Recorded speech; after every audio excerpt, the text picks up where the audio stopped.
Ashama harka fuune akkam jirtu jecha arraan sana ana badannoo araddaa illikoo kaarriifaa ganda kitiroo bakka jedhamtu holqa bulbulii kan jedhamutti argamna. Holqi bulbulii kun holqa seenaa jabduu fi seenaa guddaa abboota keenya biraa qabu yommuu ta'u holqa baay'ee bal'aa keessi isaa hedduu guddaa ta'edha.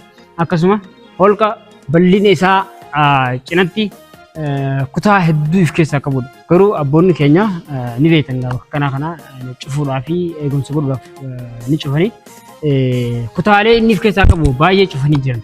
Ammoo keessi isaa hedduu bal'aadhaa hedduu guddaa. Holqaan gammadaa godina keessaa holqa tokko qofaatu isa kanarra guddaadha. Holqi sunis holqa Sheemoominaati.